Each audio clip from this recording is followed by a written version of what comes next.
problème. Ça a été fait depuis 2017. Monsieur le rapporteur général. Merci, Monsieur le Président. Monsieur le ministre, merci beaucoup pour cette présentation très claire. Moi, je voudrais commencer par pousser quand même un coup de gueule, si vous me permettez. On a, avec la Cour des comptes, une institution de très grande qualité, qui est reconnue mondialement pour son indépendance, qui fournit des travaux de très grande qualité, qui est souvent critique avec le gouvernement. Et j'ai entendu depuis maintenant presque 2 heures des tentatives, presque un acharnement indécent à vouloir faire dire au premier président de la Cour des comptes ce qu'il n'a pas dit, le contraire de ce qu'il a dit. Et il n'a pas dit que les comptes étaient insincères. Ça ne peut pas être plus clair. Et je vois bien les uns et les autres essayer d'y revenir et essayer de lui faire dire qu'il n'a pas dit. Et je voudrais rappeler à nos collègues socialistes que la dernière fois que la Cour des comptes a déclaré des comptes insincères, c'était en 2017. C'était le dernier budget du Parti socialiste. Deuxième point, sur les prévisions. Là aussi, je vois bien ceux qui refont le match aussi facilement après coup. Le ministre a rappelé tout à l'heure la difficulté des prévisions sur 2023. Eh bien, c'est nous qui avions raison, c'est notre majorité qui avait raison, avec une projection de 0,9% de la croissance. Chacun doit reconnaître avec modestie que l'environnement économique, géopolitique est tel que toute prévision est par définition aujourd'hui particulièrement complexe. Je vais prendre le FMI. Le FMI, il y a encore 3 jours, prévoyait 1% de croissance pour la France. Ils disent maintenant 0,7% de croissance parce qu'ils ont révisé à la baisse la croissance pour l'Europe. On ne va pas changer nos prévisions à chaque fois qu'un organisme modifie les siennes. Donc je crois qu'il faut là aussi prendre des hypothèses le plus juste possible. Nous ne sommes pas non plus là pour reprendre in extenso les recommandations des organismes extérieurs. Nous avons une politique et cette politique doit avoir un impact sur notre croissance. Monsieur le ministre, j'ai plusieurs questions. La première sur ce fameux changement de méthodologie de l'INSEE qui touche, je crois, sur 0,15 points de croissance.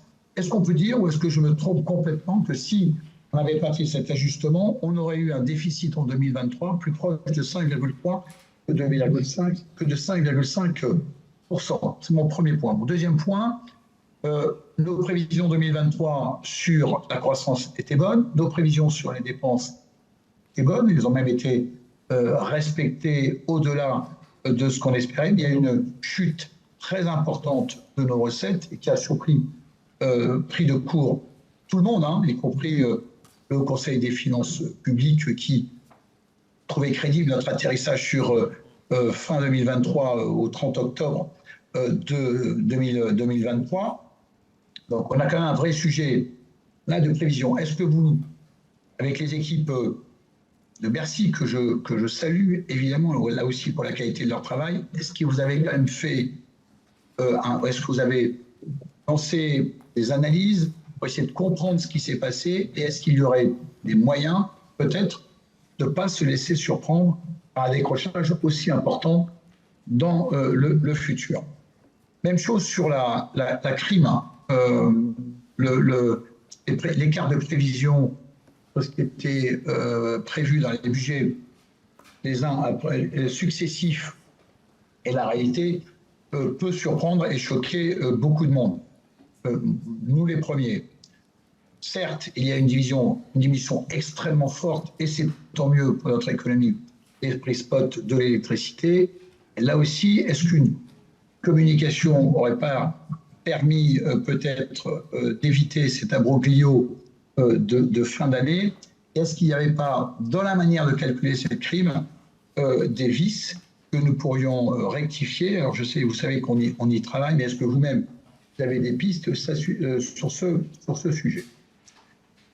Pour terminer sur les dépenses 2023, moi je veux encore souligner le très grand sérieux de l'exécution au niveau de l'État. pas des caricatures décrivant une gestion hors de contrôle, et vous avez été très précis sur ces éléments. Je rappelle aussi que la baisse en volume des dépenses est de 4,8% sur le champ du budget général. Alors, c'est porté par une annulation très forte, une diminution très forte des budgets de crise, qu'on est bien sorti du quoi qu'il en coûte, et même hors de ces dépenses, hors de ces effets-là, les dépenses ont augmenté de 0,4% en valeur, donc c'est un vrai contrôle de dépenses. Le montant des crédits gelés et mis en réserve ont été 2 fois plus élevés qu'en 2022. Tant sur les crédits gelés, je peux parfaitement le comprendre, vu le contexte, tant je voudrais moi aussi m'associer, pas avec les mêmes mots, mais en tous les cas avec l'esprit du président de la Commission des finances. Je ne trouve pas normal, je vous le dis comme je pense, même si ça a baissé le niveau de report qui existe encore fin 2023. Je crois que ça fausse la lisibilité du budget, ça fausse le travail parlementaire. Nous étions, avant la crise, en 2019, dans les années qui ont précédé, avec des reports qui étaient de 6 à 7 milliards d'euros. Pareil, assez logique, évidemment, vu les masses dont on parle. On est monté à des niveaux extrêmement élevés. Certes, on baisse, mais franchement, je trouve qu'il faudrait un plan très vigoureux, très volontariste de votre part. J'ai entendu que vous vouliez baisser, et je trouve que ça ne me paraît pas assez ambitieux, si vous me permettez l'expression. Pour le programme de stabilité 2024-2027, plusieurs remarques au rebond de ce qui a été dit. La première, c'est que l'écart déficit 2024 pourrait paraître pas assez ambitieux à certains. On a une croissance qui est faible, et on voit qu'en cours d'année, les leviers dont nous disposons sont beaucoup moins importants. Donc je trouve assez raisonnable de ne pas être allé au-delà de cette réduction de notre déficit, de manière à ne pas casser le faible niveau de croissance que nous avons prévu sur cette année. 2025 et 2026 doivent nous devrions retrouver des croissances beaucoup plus importantes, donc avec des marges de manœuvre plus importantes pour jouer sur nos recettes. Nous n'avons pas besoin de PLFR, je ne veux pas y revenir, vous avez expliqué pourquoi. J'ajoutais simplement qu'il faut aller vite, vu la dégradation de nos recettes depuis maintenant le mois de novembre. Et puis, on va dire que le débat, le PLFR, n'est pas l'unique moyen de débattre dans ce Parlement. Nous aurons, heureusement, et je l'appelle évidemment moi aussi de mes voeux, ce débat sur le PSRAB. Nous aurons également un débat sur la loi de règlement. Donc voilà, les occasions de débat sur le budget ne manquent pas. Je vous entends, Monsieur le Président. Pour terminer peut-être sur 2025-2027, Monsieur le Ministre, est-ce que vous avez des estimations aujourd'hui, une réactualisation du niveau d'économie qu'il va falloir faire? Et est-ce que vous prévoyez une modification des plafonds d'emploi d'ici la fin du programme de stabilité, c'est-à-dire 2027? Je vous remercie. Oui, donc je disais tout bas que le programme de stabilité, c'était un débat qu'on avait demandé, vous et moi. Donc j'en suis satisfait, mais il n'y a pas de vote. Voilà. Et que l'essence du Parlement, c'est quand même de voter. Bien sûr, mais votre vote, on le connaît d'avance. Monsieur le ministre. Merci Monsieur le Président, Monsieur le rapporteur général. Pour répondre à vos questions, là, votre première question, elle porte notamment sur le changement de méthodologie de l'INSEE, sur le calcul du déficit public, parce que vous savez que le déficit public est calculé non pas par Bercy, mais par l'INSEE, et ils ont changé la méthode qui conduit notamment à sortir du champ des administrations publiques l'établissement de retraite additionnelle de la fonction publique, l'ERAF, pour le classer en institution financière. Ce seul mouvement fait un déport de 2,6 milliards d'euros, qui correspond notamment à ce que possèdent les réserves de l'ERAF. Donc, vous voyez cet effet de périmètre, de méthode. S'il n'avait pas eu lieu, pour répondre au rapporteur général, nous aurions constaté, ou du moins l'INSEE aurait constaté, un déficit public non pas de 5,5, mais de 5,36%. Voilà, en effet, il y a bien un effet méthode pur à cette zone-là. S'agissant, et si permettez-moi quand même de revenir, je n'ai pas assisté à vos échanges précédents, mais l'intervention du rapporteur général m'y incite sur les questions de sincérité des comptes 2023. Mais enfin, j'ai lu dans le détail l'avis du Haut Conseil aux finances publiques, qui d'ailleurs valide complètement l'analyse qui consiste à dire ces comptes, notamment le problème sur le déficit qui s'est aggravé, n'est pas un sujet de dépenses, c'est un sujet de recettes. Ils le disent noir sur blanc, et il n'a jamais été question de sincérité des comptes 2023. Jamais.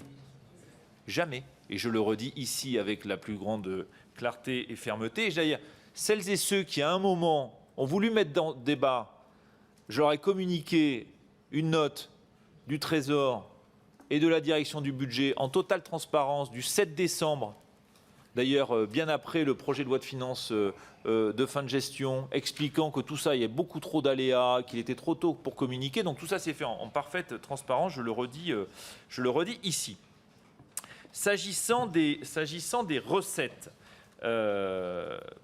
plusieurs éléments. Nous avons naturellement constaté, vous le rappeliez, monsieur le rapporteur général, un recul sur des impôts qui sont traditionnellement difficiles à estimer. Je pense notamment à la question de l'impôt sur les sociétés. Traditionnellement, parce que ça obéit à des pratiques d'entreprise, des provisions, donc c'est extrêmement sensible. C'est par ailleurs extrêmement difficile à estimer l'évolution des recettes. Je le redis aussi, je l'ai dit dans mon propos général, il est arrivé par le passé qu'il y ait de tels écarts. Je rappelais les 25 milliards d'euros sur le déficit pour l'année 2013 avec une chute des recettes qui n'avait pas été anticipée, ou bien même en 2011. 2011, par exemple, c'est moins 6 milliards d'euros sur l'IS. Après, on a poursuivi un certain nombre d'investigations regardant secteur par secteur quels étaient notamment les effets qu'on pouvait détecter pour améliorer notre prévision des recettes. Je crois qu'il y a des pratiques notamment de provision, notamment dans le secteur financier qui explique une partie de la baisse, ainsi qu'il y a des phénomènes d'autoliquidation des entreprises. Et pour le reste, c'est un travail continu que mènent les équipes de Bercy, parce que nos modèles doivent sans arrêt être ajustés aux pratiques des entreprises, à la situation économique, et les crises que nous avons traversées ont parfois un peu bouleversé nos modèles de prévision, il faut le dire, et donc c'est ce travail-là qui est mené par à la fois la Direction générale du Trésor et la direction du budget. Sur le programme de stabilité, vous m'interrogez sur notamment les économies à faire. J'avais dit ici, je crois, le 6 mars, que s'agissant de 2025, l'hypothèse que nous avions formulée et exprimée en disant pour l'année 2025, nous aurions 12 milliards d'euros d'économies à documenter. Ces 12 milliards, j'avais dit, compte tenu de la baisse de la croissance et des effets des années antérieures, il faudrait passer cet effort de 12 à 20 milliards d'euros d'économies à documenter en allant au-delà de ce qui aura donc été fait l'année 2024 et en pérennisant les économies qui auront été faites l'année 2024. Je le dis, et c'est donc dans cette trajectoire-là que nous nous inscrivons. Et puis s'agissant notamment des emplois, vous avez souligné le fait que nous avons parfaitement tenu les recrutements qui étaient prévus dans le budget de l'État pour l'année 2023. Et s'agissant de l'année 2025, sans aller au-delà, nous, on plaide pour une stabilisation des recrutements. Voilà, monsieur.